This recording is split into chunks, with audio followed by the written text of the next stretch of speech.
the betting, the not so much anymore is more down to my own fault. I need to get studying again to get the edge back. But yeah, it's a great product. I love the exchange. It's really, in my opinion, one of the better bookmakers, if not the best bookmaker out there.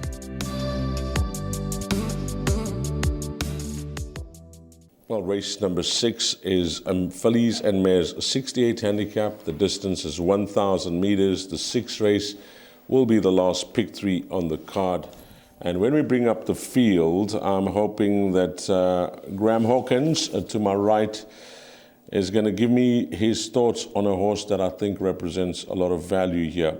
But at the time of recording, numbers 5 and 10 are out, Graham. So we'll have 8 runners go to post. They got a 14-10 shot on the top of the betting boards, a filly that's just turned 3 in Million Voices. Number 3 at 7-2, number 4 at 7-2, and then it's double figures the balance. Now the runner I like is in double figures here, Graham, and that's number 9, Flying the Star. I'm purely going on her course and distance record. I know that she is the 7-year-old, and Graham Hawkins has just handed me his book across the table and said, that is the runner that I like. You know, she's a 7-year-old, so she's the elder in the field with the scratching of number 10, who was also a 7-year-old. But Graham, are you going to rubber stamp this selection? No, I do. Well, I'm going to rubber stamp it to the degree that I think she's a principal threat to the favourite. Yes. Okay, so in the bipod I've gone 1 and 9. I have healthy respect for number 9, Flying the Star.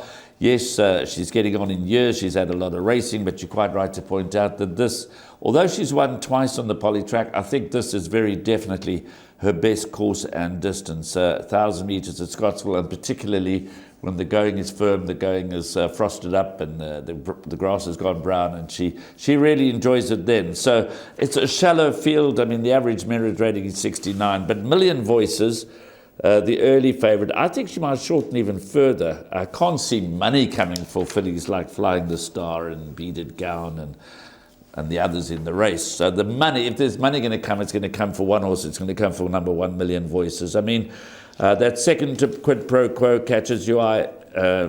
Graham, the rest? The rest, I'm not sure. But she ran second to Quid Pro Quo back in February and then won, beating the Ghost. So perhaps she's just been given time. You know, she's a Vercingetorix out of a Captain Elmer. She's got a lovely pedigree. So maybe they decided, and I don't know this for a fact, but maybe they just decided, okay, she's done us proud. We've got a couple of other fillies to take us forward into the season, like Just Reckless and so on. Let's not put too much heat on her. Let's give her a chance to mature.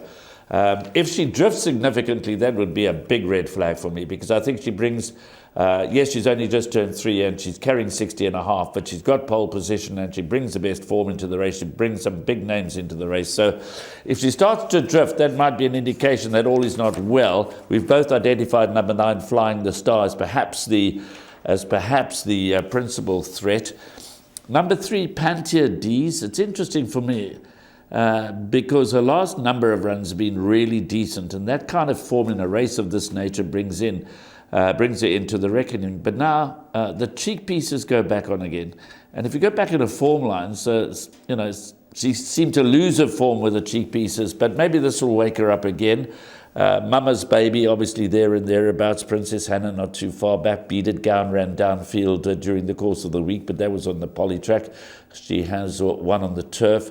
So it's a limited field. There's only 8 of them, following the scratchings of 5 and 10.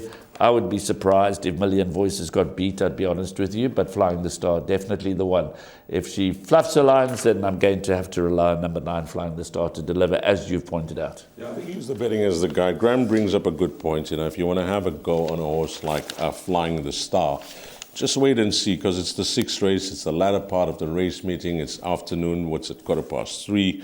You'll have enough time. I mean, even if you miss on the 10-1, I'm sure that's not going to last after this show.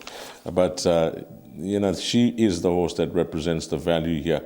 The one thing that I will say about number 4, Mama's Baby, and I've watched her runs here in the province, when she gets surrounded by horses, especially in these big fields of 12 and 14 runners, she just gets intimidated and seems to be lost and doesn't know what to do. And then suddenly when she finds herself in the clear, she decides to make a run. And I think this type of size of field is going to suit this filly very nicely. Just 8 runners to post.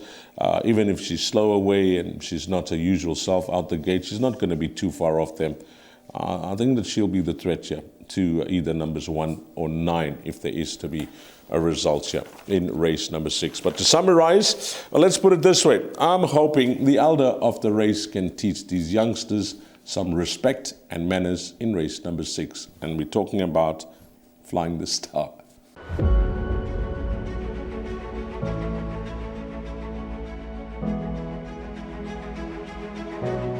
It's Donovan Everett from Cape Racing, and I'd just like to say it's an absolute pleasure to be involved with Intrabet and Cape Breeders in this golf day today here at Pearl Valley.